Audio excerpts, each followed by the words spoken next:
Nick.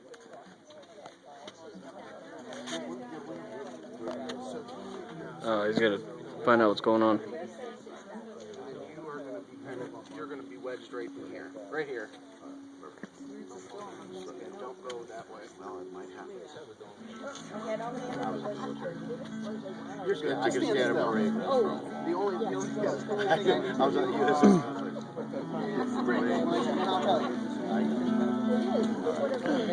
mess it up, Dad.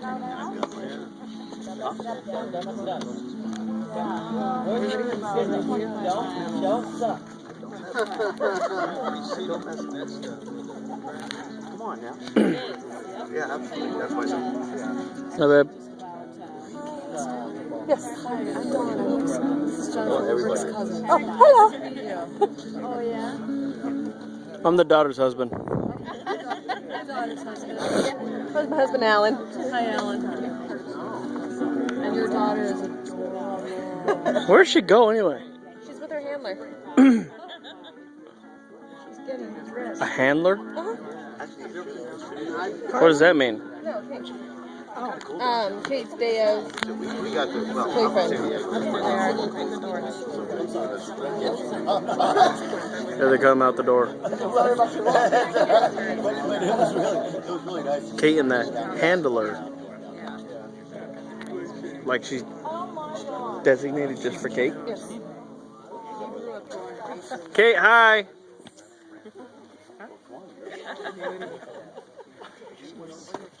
Love you! Oh, she wasn't singing paparazzi? No. That'll come later. Okay. I'll look forward to it. She likes Lady Gaga. Lady Gaga and Katy Perry. Katy Perry. There's a typo. Don't tell Katie. Wait, where's the typo? There's not a misprint. There's not. Where, babe? There's not. Come here, where? Show me where it's at. It ended up being Gillette instead of Gillette. Gillette. Nice. It's not there, okay? It's supposed to be you, but it's not there, okay? Okay. See you. There is no typo for the record. Don't let her know. No typo. Everybody, that's our secret. Do not tell Katie. We know. Need a shot? Kudos on the iced tea in the lab. Oh, yes. That was an exciting evening last night.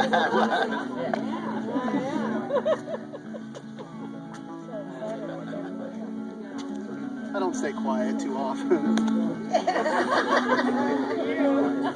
I was reading it. She goes, "Yeah, this is the guy that's marrying us." I'm like, "That is awesome." What does that mean? He poured iced tea in a man's lap at Red Robin last night. Why? Because he didn't take his dad to the bathroom. It Who? was awesome. He poured a drink in someone's lap. Who's he? The efficient. Our efficient poured tea in somebody's lap? Yeah, Apparently it was well deserved. it was. When's the shindig go down? As soon as Carly gets out of the restroom. Here comes Kiki.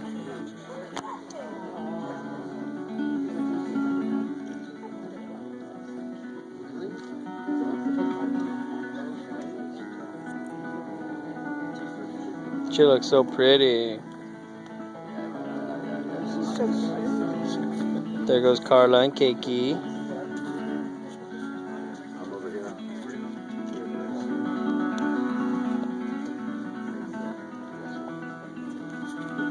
She looks so pretty.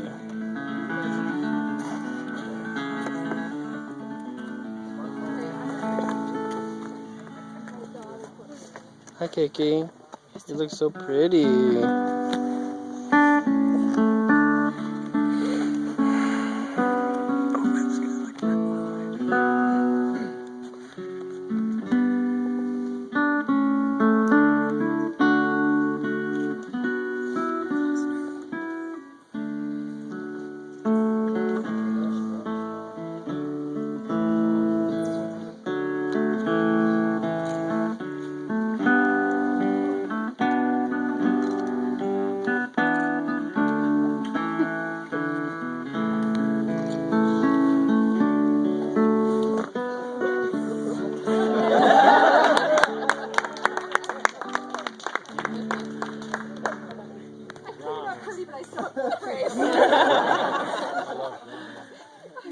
Oh, well, now I don't know how I can handle it. I will do my best to follow that.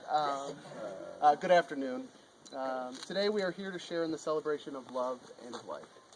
We are participating in the best of what it means to be human. The divinely inspired desire to spend a lifetime with another person. A celebration not to create a bond or a union, but rather to rejoice in one that already exists. Let your presence be welcome and your hearts be glad. For to everything there is a season, and a time for every purpose under heaven. And this is the time, and this is the place, to celebrate the wedding of Katie and Rick. We have come to do all those things, old and new, appropriate to such an occasion, to say solemn words, to express a covenant, to recognize in this event the place of family, friends, and the human community. To praise God as the spirit of this life, to laugh and to cry and to feast. Above all, to rejoice in love and its possibilities. We will now have a reading by Amanda Meyer.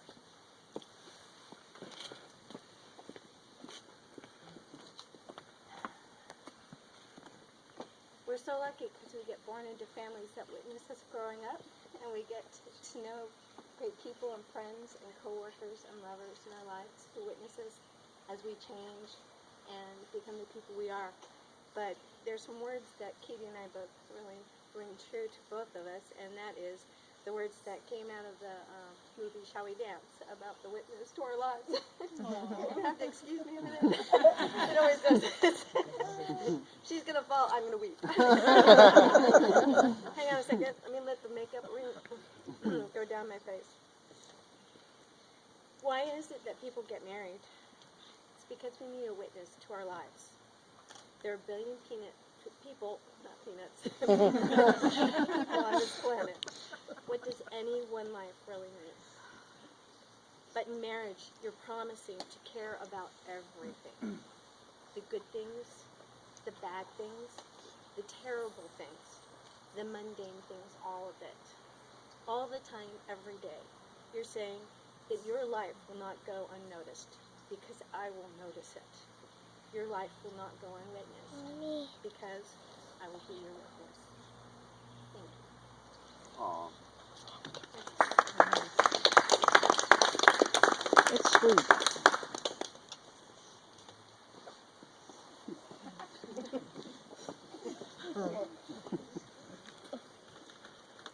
You have been called to be witness to this wedding because of your friendship and special relationships to Katie and Rick. You have shared in their best and their worst days. You are an irreplaceable part of their yesterdays, their today, and their tomorrows. For all of you are among the greatest gifts that life have given them. All of you are those that they can call family and friends. The 13th century poet Rumi wrote, "The minute I heard my first love story, I started looking for you, not knowing how blind that was. Lovers don't finally meet somewhere, they are in each other all along." Katie and Rick have known each other for 9 years and actually met via the internet when Rick posted an ad looking for a woman who knew the meaning of life and who was preferably a polyglot. Katie responded in the only language other than English that she knows, Pig Latin. Makes sense to me. They share much in common, a love of travel and of the arts. Their upbringings were very similar. Both are of German descent. Both were raised in small towns. Both have mothers named Sue, who were educators. Katie was born in Japan and raised to appreciate Japanese things, while Rick learned the Japanese language and lived there for a number of years. Both of them have one wonderful, beautiful daughter. Katie and Rick are both veterans of a similar life journey, and yet their paths never crossed.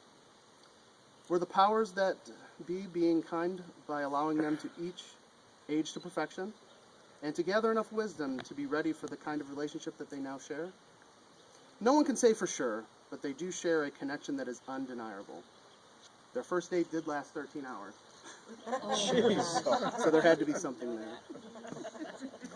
This is not to say that the road they've traveled together has always been a smooth one, but it was traversed on their terms and in their time. I'm sure many, if not all of you, remember the days of Rick lamenting, "Poor Katie, she thinks we're dating." And And Katie in her innate wisdom responding, "Poor Rick, he doesn't realize we're dating." But Katie loves the way that Rick is patient with her, his wonderful sense of humor, the ability he has to make her laugh, his spontaneity and sense of adventure, the way he supports her in all of her choices and encourages her to do the best that she can be. And Rick admires Katie's common sense and devotion to family. He loves her creative side.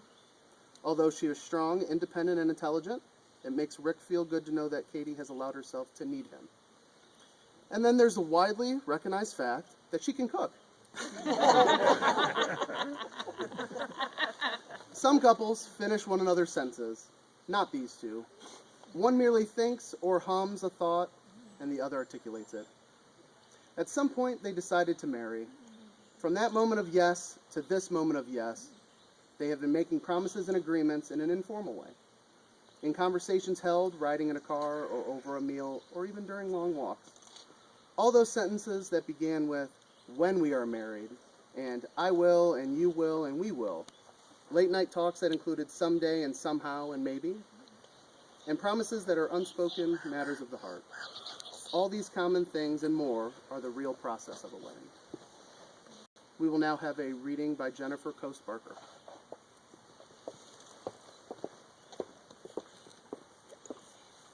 And I have to say, I'm so glad that Rick finally met his match in Katie in more ways than one. So, love that is shared grows from attraction and attachment into a deeper love that is accepting and understanding.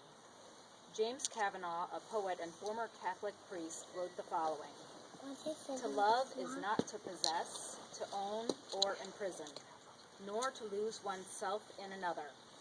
Love is to join and separate, to walk alone and together. To find a laughing freedom that lonely isolation does not permit. It is finally being able to be who we really are, no longer clinging in childish dependency, nor docilely living separate lives in silence. It is to be perfectly oneself, and perfectly joined in permanent commitment to another and to one's inner self. Love endures only when it moves like waves, receding and returning gently or passionately, or moving lovingly like the tide in the moon's own predictable harmony. Because finally, despite a child's scars or an adult's deepest wounds, they are openly free to be who they really are, and always secretly were, in the very core of their being, where true and lasting love can alone abide."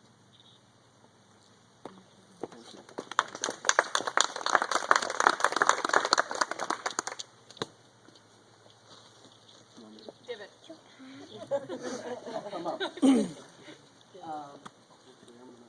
to go a little bit south. In the very core of your being, where true and lasting love can only abide. Katie and Rick, please join hands.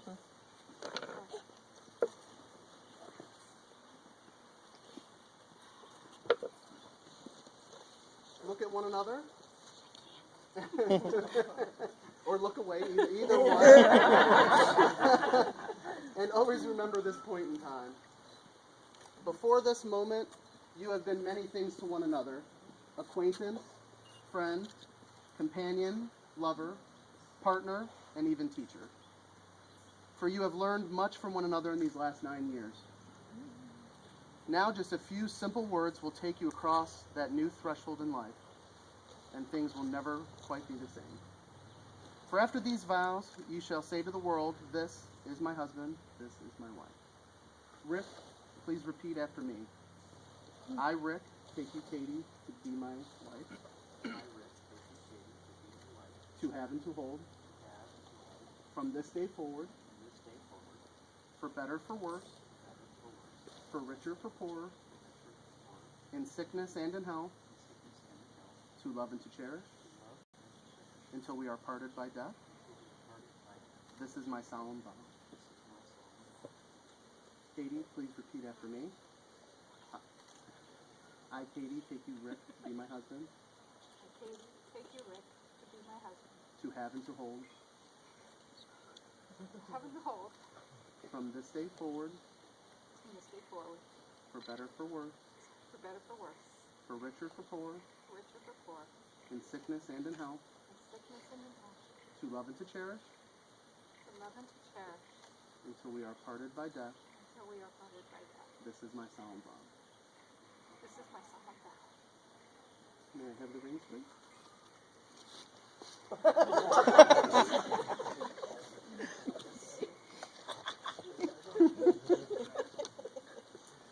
For several thousand years, rings have been a token of vows exchanged. These simple bands are not of great value in and of themselves, but what they stand for now, and will come to mean over time, is beyond price. Through the ages, as it has been believed that the words spoken during the placing of wedding bands, a symbol of perfection, completion, and eternity, would resonate over and over again, like the circumference of the band itself, to the heart and soul of both giver and receiver.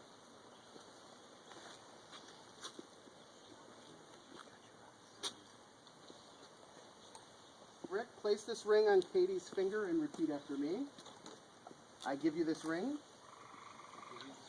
as a symbol of my vow, and with all that I am and all that I have, I honor you. Now, Katie, please place the ring on Rick's finger and repeat after me. Hopefully the right finger, but that's okay. Either one is fine. Yeah. I give you this, if it fits. I give you this ring as a symbol of my vow, and with all that I am,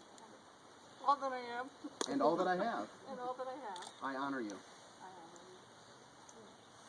Rick and Katie, as a collection of words, this ceremony would count for little, were it not for the love and commitment you have pledged to one another. Your vows may have been spoken in just minutes, but your promises to each other will last a lifetime. By the authority vested in me, I now pronounce that you are married. You may kiss your bride.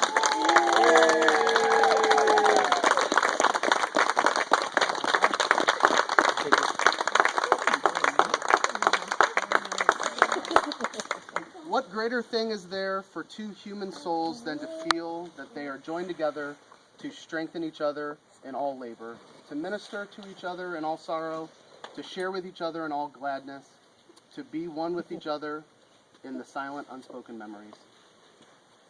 Rick and Katie, may God bless and keep you. May the sun of many days and years shine upon you. May the love you have for one another grow and hold you close. May the good, true light within guide your way together. May your dreams come true, and when they don't, may new dreams arise. And long, long years from now, may you look at one another and be able to say, because of you I have lived the life I have always wanted to live. Because of you, I have become the person I long to be. Go in peace. Ladies and gentlemen, it gives me great pleasure to present to you Mr. and Mrs. Rick and Katie Beyrley.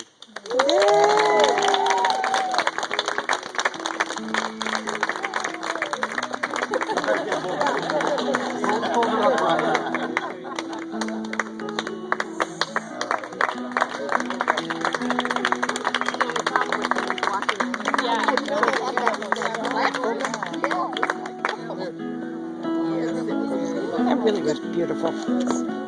Go. You going now too? No, you can go.